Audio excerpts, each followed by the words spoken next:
Hi guys! So today is December 6 na. Ilang araw na lang and it's my birthday. Wow, may pa-announcement. But anyway, tagal ko pa nag-isipan kung i-share ko ba to o hindi. When we went to the US, we got into an accident and long story short, Chase got wrecked. So the car is at total loss right now. That's why as you can see, we're riding in this rental car. No leather seats, as you can see. And the lights here are very, like, it's manual. Hindi siya kagaya ng dating car. So, dahil nga na total loss siya, we've been riding in this rental for about a month now. And we've been waiting for the update from MPI kung ano mangyayari sa car. And now, we got confirmation that they're gonna give us a check for the damaged car, for the total loss car. So ngayon, we're gonna visit a dealership. We've actually been visiting a couple of dealerships to ask around kung ano yung maganda na car and which is pasok sa budget. And we finally decide. Pero, we're gonna take one more look of the car before we actually sign anything. Just cause, sa dami namin pinuntahan, nakalimutan ko na talaga siya. Pero that's the agenda for today is, we're gonna look at cars and possibly sign and get a new one. Guys, nakasakay kami ngayon dito sa car na bibilin or planong bilhin, and ang ganda ng leather niya, kakaiba siya. It's actually orange interior dito sa loob. Terracotta. Terracotta ba to? Oh, It is terracotta. that's what I saw sa website, but I guess it's terracotta. That's what they call it. Is it terracotta? I don't know. It looks like it. Yeah, I like the middle console here because si Kiko, makakaupo siya dyan kung gusto niya. Siyempre si Kiko talaga inalala, diba? Guys, nasa gasoline station lang kami ngayon. Pero, update lang kasi umalis na nga kami sa dealership. And we've put in our application to get the car na Mazda CX-50. Yun yung napili namin. Because technically, we've been torn between CX-5 and CX-50. But, yung pinaka qualifier talaga na hinahanap namin for a car is for it to be first white, and we wanted the highest trim available of the car. So wala kasing available for the CX-5, so we ended up choosing yung CX-50.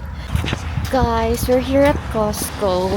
Naglalakad papunta ng entrance. We're just, oh yeah, we need to go to the tire center just to like look around. Kaya ako gagaling nito. Hi guys! Oh my gosh, finally ready na yung check na galing sa MPI. Ito yung basically yung amount na makukuha namin dito. Ito yung equivalent nung nasirang car. So, yan, that's gonna be the agenda for today. Kailangan ko makuha yung check na yun just so I can deposit it sa own bank account ko and then get a bank draft later on. So, right now, yung car na nandito sa amin, it's still the Mazda na rental car.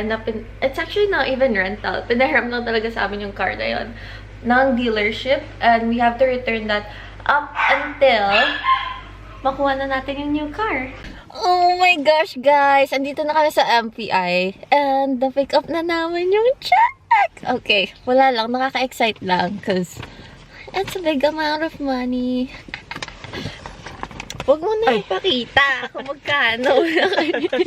Tapos, yung mga tires sa likod, nakikita nyo ba yun? Ayan, yung mga tires dyan sa likod. Ida-drop off natin yan. Doon sa, kita ba? Ayan, itong building na to. Yan. Ay, ito. Yung building na yan, dyan natin ida-drop off daw. Tinanong namin sa inside. Yan yung vehicle inspection na building nila. So, let's go, guys! Good afternoon, guys! As you can see, nasa labas tayo because today is the day na I think we're gonna pick up the car na. Because right now, we're actually heading sa bank so we can get a bank draft na ibibigay natin sa dealership as deposit. And ito, syempre, this is not a rental, but ito yung car na pinahiram sa amin ng dealership up until we're able to like get the check.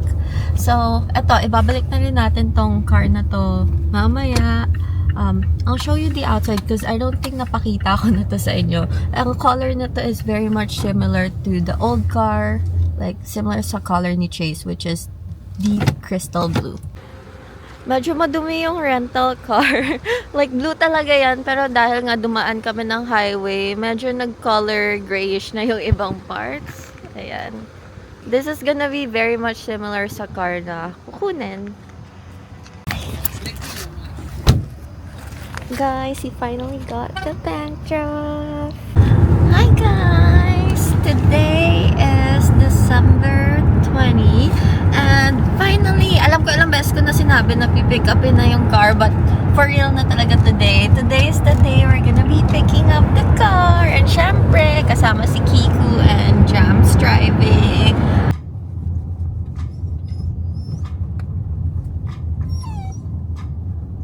Guys, look what we got here. We finally got the car. Ito na siya.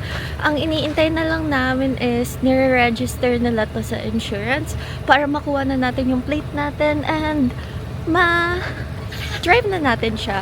I'll show you guys the inside. So,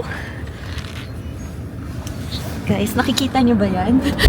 Ang interior ng car natin, it's brown. It's terracotta brown. As you can see, ang ganda, diba? Alam niyo, ang tagal ko inisip dito kung like yung, paano yung magiging outfit ko. Kasi yung dating chairs ng old car, it's black. So, it's just easy to match kung ano yung susuotin mo. But now, it's brown. And we actually got, as you can see dyan sa ibabaw, we have sunroof. Alam ko may ibang tawag dyan eh, kasi half lang yun ang open. Hindi siya all the way. I believe it's called moonroof, guys. Ayan. Tapos, pati sa likod, it's brown interior. And pati sa harap, merong heated seats. And sa likod, meron ring heated seats. And bukod sa heated seats, merong air ventilation dito sa chairs rin. So kapag summer, naiinitan kayo habang nakaupo, pwede mong buksan yung air ventilation and may lalabas na hangin dun sa upuan instead of pampainit. So it still looks like just the regular Mazda 3 before, but it's bigger obviously because this is SUV. By the way guys, this is CX-50 and this is their GT model. Guys, ito na pala yung car keys. Dalawa tong car keys. And ang cool thing dito is at depende dun sa car key na gagamitin mo kapag sasakay ka ng car. Kung ito, car key number 2. And if I unlock this, kung ano yung nakasetting for this key fob, mag-automatically mag-change yung seat, mag-change yung sa mirror sa gilid, itong side mirrors, and mag-change rin yung active display dito sa may car. Which is, yung active display is, yun yung para makita mo yung speed mo. Without looking sa dashboard, it's just gonna be like a projector display dito sa may window. Anyway guys, I'm so happy, I'm so excited for this new car. And yeah, ayun lang talaga agenda natin today kung bakit tayo nandito sa Winnipeg. We're only just gonna be picking this car up. So now we're just waiting for them para matapos na yung registration for our insurance, and then we can bring this home.